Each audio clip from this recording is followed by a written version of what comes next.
Assalamualaikum warahmatullahi wabarakatuh. A'udzu billahi minasyaitonir rajim. Bismillahirrahmanirrahim. Dan ittaba'u, mengikuti, mereka mengikuti, daripada taba'a, fi'il mudhari, mereka mengikuti, apa, tatlu. Tatlu ini dari akar kata tala. Jadi tala'a ini ada beberapa maksud. Maksudnya satu iaitu mengikuti, yang datang dari belakang, mengikuti dari belakang. Yang kedua maksudnya ikut dengan secara jasmani, secara zahir ataupun secara hukum atau perintah. Mereka mengikut perintah. Itu maksudnya tatlu daripada akar kata tala'a tadi. Jadi kalau kita katakan secara zahir, itu contohnya dalam Al-Quran ada disebutkan wal qamara iza talaha. Dan demi bulan yang mengikuti matahari. Dan maknanya dia secara zahir mengikuti. Kemudian kalau kita katakan dia mengikut fahaman atau mengikut perintah, mengikut hukuman, itu sebagai contoh dalam Al-Quran ada disebutkan allazina atainahumul kitaba yatlunahu haqqa tilawati. Itu orang-orang yang kepada mereka dia datangkan kepada mereka kitab, lalu mereka mengikutinya dengan hak. Dalam mengikutinya, bukan tilawat ini, maknanya mereka mengikutinya, mengikuti pelajaran Al-Quran atau pelajaran kitab. Syaitan, ini syayatin jamak daripada syaitan. Syayatin, maknanya syaitan-syaitan. Ala atas. Ala juga ada makna yang boleh kita maksudkan seperti fi, maknanya dalam. Dalam Al-Quran ada disebutkan contoh in kuntum ala safarin. Jika kamu berada dalam perjalanan. Ala ni boleh maksud fi, pun boleh dimaksudkan fi. Mulk maknanya kerajaan. Sulaiman ini nama Nabi Sulaiman alaihissalam. Dan tidaklah kafara ni fil madi, ingkar atau telah menolak Sulaiman, iaitu Nabi Sulaiman alaihissalam. Walakin, tapi sebaliknya atau yang sebenarnya, asyayatina, syaitan-syaitan itulah kafaru, mereka lah yang sebenarnya telah kafir. Yu'allimuna, mereka diajarkan annas, kepada manusia ramai, sihra. Sihra ni sihir. Kalau kita kata sihir ini maksudnya sesuatu perkara yang makna sebenar itu tersembunyi. Itu maksud sihir. Perkara yang sebenar tersembunyi, kita tak tahu. Sihir juga boleh bermaksud kerosakan. Sihir juga boleh maksud penipuan.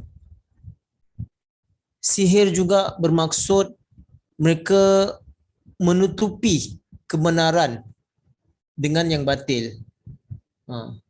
Jadi mereka sembunyikan yang kebenaran, atau mereka sembunyikan kebenaran tapi mereka tak mau kebenaran itu terkeluar. Ataupun mereka sembunyikan yang batil, mereka nampakkan macam perkara itu benar. Ini juga boleh dimaksudkan dengan sihir tadi. Dan apa. Ini sebenarnya dah lain cerita dah ni. Dan apa unzila, telah diturunkan, fil madhi majhul, ala, pada al-malakain. Malakain dari malak. Jadi malaikat maknanya dua malaikat. Jadi di sini malaikat memang maknanya malaikat iaitu hamba-hamba utusan Allah Subhanahu Wa Taala yang dalam perkara alam gaib. Tapi di sini kan dalam Al-Quran juga bila kadang-kadang disebutkan malaikat bukannya malaikat yang di alam gaib itu, tapi manusia pun ada disebutkan juga sebagai malaikat. Kerana apa?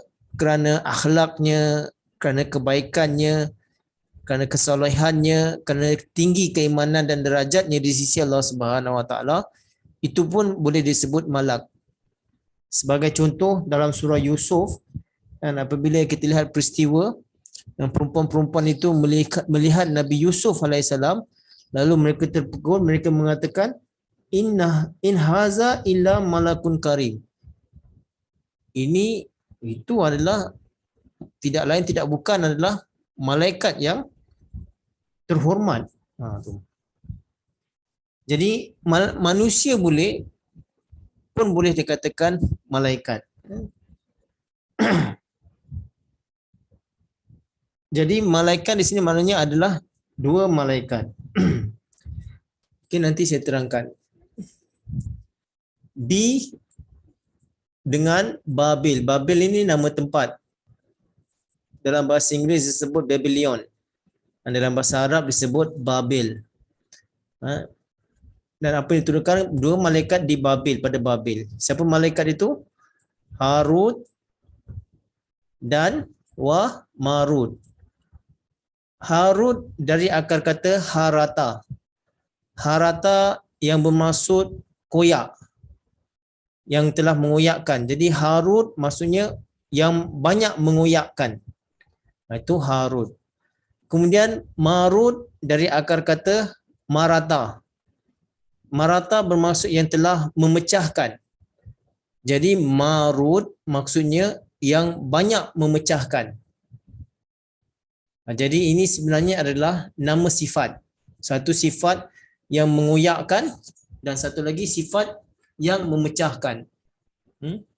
Okey. Wa dan ma apa? Oh, dan tidak. Di sini ma dan tidak.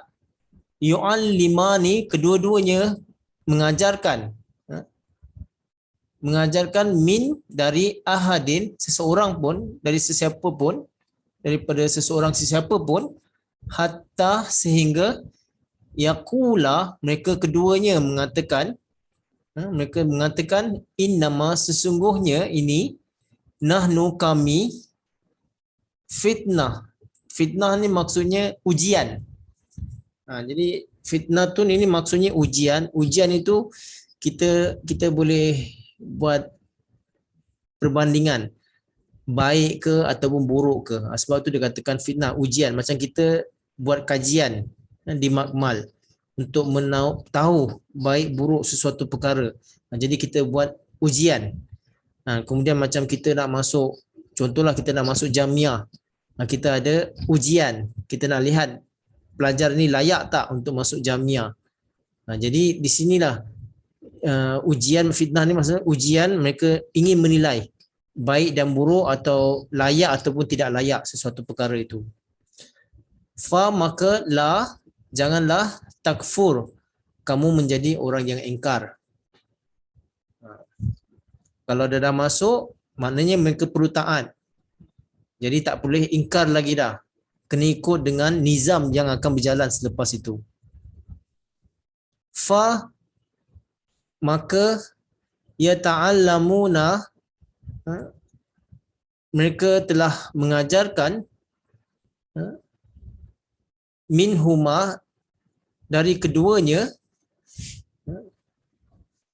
ma tidaklah yufarriquna dipisahkan daripada farak, maknanya dipisahkan, mereka dipisahkan bihi darinya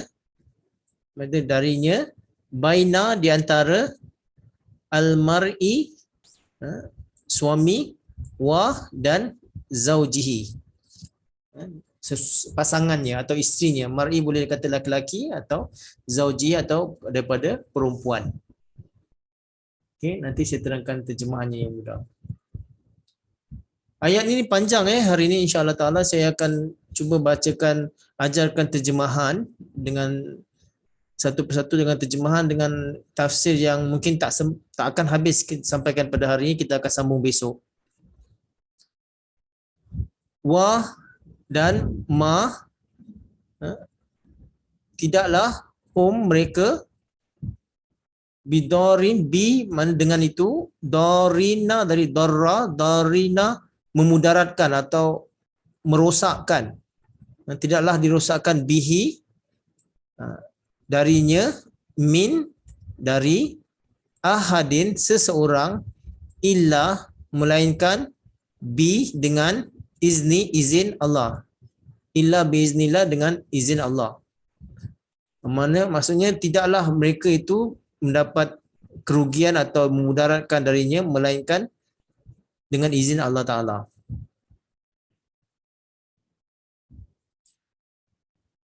Wa dan yata'allamuna, diajarkan,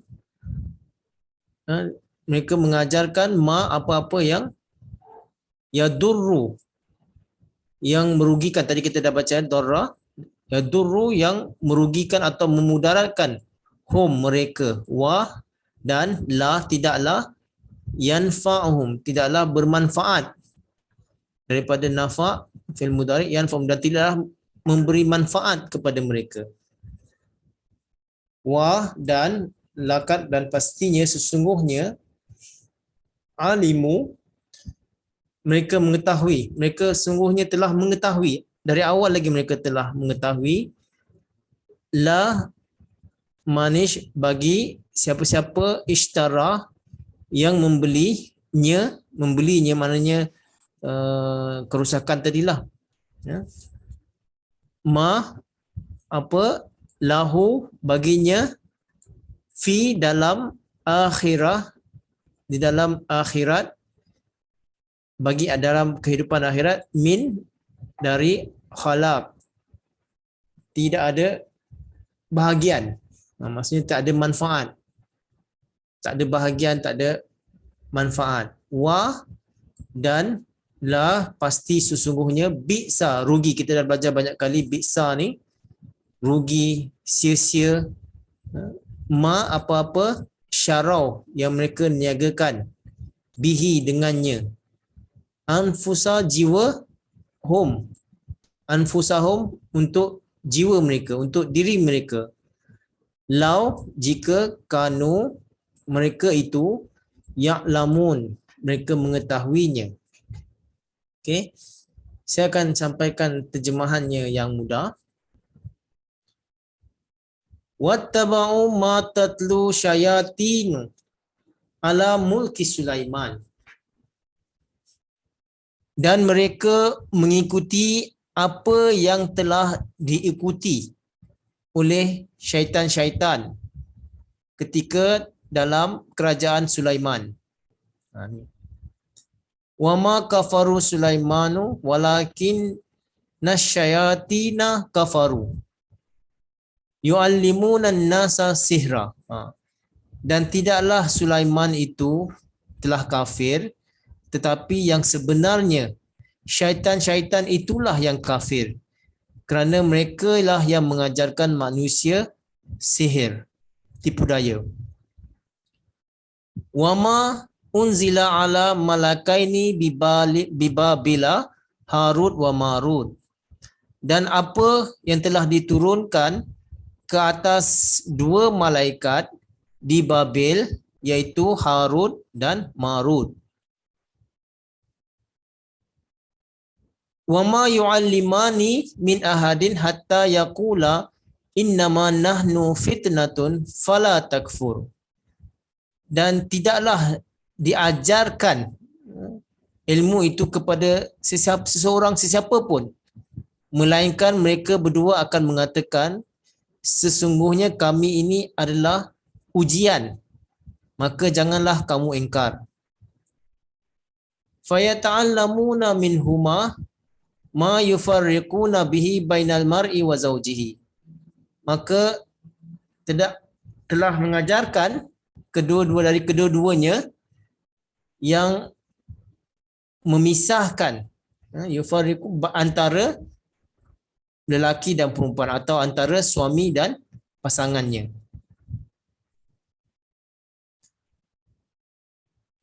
Wa ma hum bidarrina bihi min ahadin illa biiznillah. Dan tidaklah mereka itu dirosakkan atau mendapat mudarat dengannya pada seseorang pun melainkan dengan izin Allah. Maknanya kalau ada yang nak rahsia nak terpecah itu dengan izin Allah pasti akan terpecah juga. Wa yata'allamuna ma yadurruhum wala yanfa'uhum. Lalu dan mereka mengajarkan apa yang merugikan mereka dan tidaklah yang memberi manfaat kepada mereka. Walaqad alimu lamanishtara bihi ma lahu fil akhirah min khalaq. Dan sesungguhnya mereka sebelumnya telah mengetahui bahawa apa jual beli yang mereka lakukan ini tidaklah memberi faedah bagi mereka untuk hari akhirat. Walabi sama syarabihi anfusahum. Dan maka rugilah, sia-sialah apa yang mereka niagakan untuk diri mereka, untuk jiwa mereka. Laukanu ya'lamun, jika mereka mengetahuinya. Jadi saya dah sampaikan sebelum ini bahawa pelajaran kita hari ini akan mengandungi penafsiran yang sangat panjang. Nanti saya akan berusaha untuk sampaikan cerita-cerita yang negatif saja dulu pada hari ini dan apa yang terjadi. Dan untuk perkara-perkara yang positif, yang penafsiran yang sebenar, insya-Allah taala saya akan sampaikan pada esok hari. Penafsirannya yang sebenar. Jadi kalau kita lihat di sini untuk kisah ini dan ayat ini, para mufassirin sebelum ini mereka sangat lambat untuk memberikan penafsiran bagi ayat ini. Mereka tak dapat pecahkan apa maksud daripada ayat ini. Sangat susah bagi mereka apa yang dimaksudkan di sini. Lalu para mufassirin sebelum ini mereka terpaksa membuat satu kenyataan bahawa ayat ini menandakan bahawa ada dua zaman yang pernah diajarkan sihir. Sihir yang berjalan, yang banyak merebak di zaman Nabi Sulaiman alaihissalam, kemudian pelajaran sihir yang berlaku sewaktu di Babel. Jadi banyaklah cerita-cerita yang mengarut, kan? Mereka telah masukkan dalam penafsiran-penafsiran mereka. Antaranya yang di sini dikatakan Sulaiman ini, ayat ini menggambarkan pada waktu itu zaman Nabi Sulaiman telah mengalami kacau dan terpaksa berhadapan dengan orang-orang yang menentang beliau. Bahawa Nabi Sulaiman dalam membina empire-nya, dalam membangunkan kerajaannya, menempah kejayaan-kejayaan bukannya mudah. Beliau bersama dengan Nabi Daud alaihissalam telah membangunkan satu empire yang disegani, menempah banyak kejayaan, menerima banyak kekayaan, tapi tetap saja ada orang yang tidak senang dengan mereka. Jadi mereka melancarkan serangan-serangan, nanti saya akan terangkan kemudian. Jadi inilah yang berlaku pada waktu itu, di zaman itu. Kemudian ada cerita yang mengarut, mereka mengatakan Nabi Sulaiman ini ada satu cincin yang dikatakan Khatam Sulaiman, cincin Nabi Sulaiman. Jadi dikatakan Nabi Sulaiman bila dia pakai cincin ini, maka dia dapat melaksanakan tugasnya sebagai raja dan nabi tadi. Jadi entah macam mana, dia kata ada syaitan telah mengambil cincin itu. Lalu kerana dah ambil cincin itu, jadi Nabi Sulaiman alaihissalam dia jadi berkelana. Jadi macam orang gila. Kesana kemari orang pun tak kenal dia. Jadi yang menjalankan kerajaan pada waktu itu dikatakan syaitan yang telah meniru wajah Nabi Sulaiman, jadi membuat aturan kerajaan pada waktu itu. Sehinggalah sampai ada seorang yang mendapatkannya kembali lalu dipulangkan kepada Nabi Sulaiman, barulah Nabi Sulaiman alaihissalam sedar, lalu dia pun kembali mengatur kerajaannya. Ini satu. Kemudian tentang malaikat, saya dah katakan tadi malaikat di sini bukan maksud malaikat ayat di sini sebenarnya bukan maksud malaikat yang gaib itu. Tapi sebab apa? Kalau malaikat yang gaib itu dia tak bergaul, tak bercampur ke sana kemari dengan manusia. Kan? Malaikat itu akan datang kepada orang-orang yang tertentu saja. Orang-orang yang suci, yang bersih hatinya, yang warak, yang tak ada kekotoran dalam jiwanya, barulah malaikat akan datang kepada itu. Tapi di sini ayat ini menggambarkan Harut dan Marut ini berjumpa dengan orang ramai. Lalu adalah cerita-cerita yang mereka cipta. Mereka katakan bahawa malaikat ini kembali kepada peristiwa di mana Allah Ta'ala ingin mengirimkan Nabi Adam alaihissalam. Bila Nabi Adam alaihissalam, Allah Ta'ala ingin mengirimkan Nabi Adam alaihissalam, lalu malaikat bertanya, apakah di bumi itu nanti mereka ini, anak-anak Adam ini, mayusfikud dima, yang akan menumpahkan darah? Lalu Allah Ta'ala mengatakan, Allah Ta'ala, aku yang mengetahui dan kau tidak mengetahui. Tapi mereka mengatakan bahawa malaikat ini mempertikaikan bahawa lihat sekarang, sangkaan mereka tu benar. Anak Adam sekarang ini telah terjerumus ke dalam banyak dosa dan telah menumpahkan banyak darah di muka bumi ini. Lalu Allah SWT berkata, baiklah, dan sekarang aku kirim kamu pula hidup di bumi ini seperti manusia. Lalu malaikat ini diturunkan Harut dan Marut. Ini cerita yang di luar sana, bukan penafsiran yang sebenarnya. Ini cerita yang di luar sana. Lalu dikirimkan Harut dan Marut dalam bentuk manusia. Lalu di bumi ini mereka mengajarkan mentera-mentera dan mereka ajarkan sihir kepada orang ramai. Tetapi mereka ini mengajarkan kepada siapa yang mahu. Tapi sebelum mereka mahu, dia akan katakan bahawa benda ini adalah salah. Benda ini adalah kekafiran kalau kamu mau belajar mentera dengan sihir ini.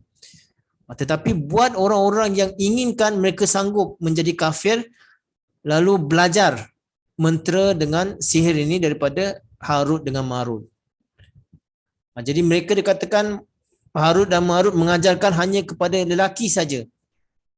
Perempuan tak boleh diajarkan perkara ini. Macam dalam dunia ni lah kita lihat kadang-kadang orang bila dia nak sesuatu, kan, mereka sanggup membuat kekufuran. Pergi ke kubur lah, minta nombor ekor lah, macam-macam lah, pergi apalah, macam-macam yang mereka buat, pergi ke kubur berdoa lah, minta hantu itu, minta hantu ini.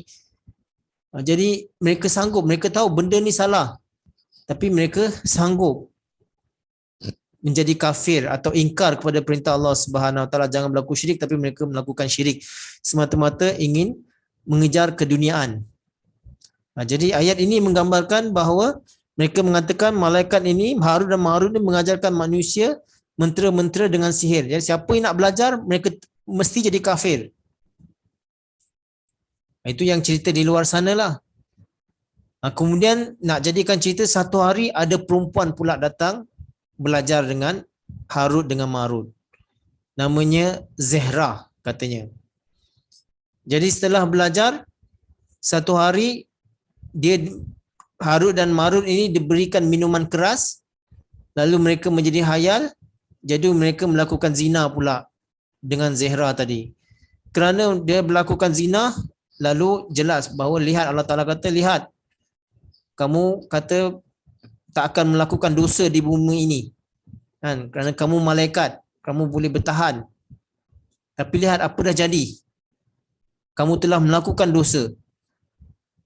Jadi maukah aku menghukum kamu, gantung kamu dalam telaga, atau maukah aku hukum kamu di akhirat nanti? Jadi dikatakan malaikat kata mereka dah tahu di akhirat tu dia dah lihat, dia dah tahu neraka tu bentuknya bagaimana. Jadi mereka tak sanggup dihukum di neraka. Mereka kata okey, kami sanggup untuk terima hukuman di bumi ini. Jadi maka itu dua malaikat ini dikatakan digantung dalam sebuah gua di Babil, sampailah ke hari ini dia kata malaikat tu masih ada. Ini cerita-cerita di luar sana lah kan, dan ada banyak lagi kan cerita. Kemudian okey, itu dulu kan saya dah sampaikan sebelum ini, saya dah bagi tahu bahawa kelas hari ini saya akan sampaikan beberapa perkara yang penafsiran-penafsiran yang negatif, yang tak betul tentang ayat ini. Jadi saya dah bagi kerja rumah kepada tuan-tuan dan puan-puan untuk mencari lebih banyak maklumat. Saya suka mendengar kalau tuan-tuan dah, puan-puan dah mencari, dah dapat tahu. Kalau ingin kongsikan di sini, silakan. Nanti saya tutup dulu untuk kelas kita hari ini. Nanti kita akan sambung esok pada penafsiran yang sebenar tu bagaimana. Saya akan sampaikan esok hari. Sekian. Assalamualaikum warahmatullahi wabarakatuh.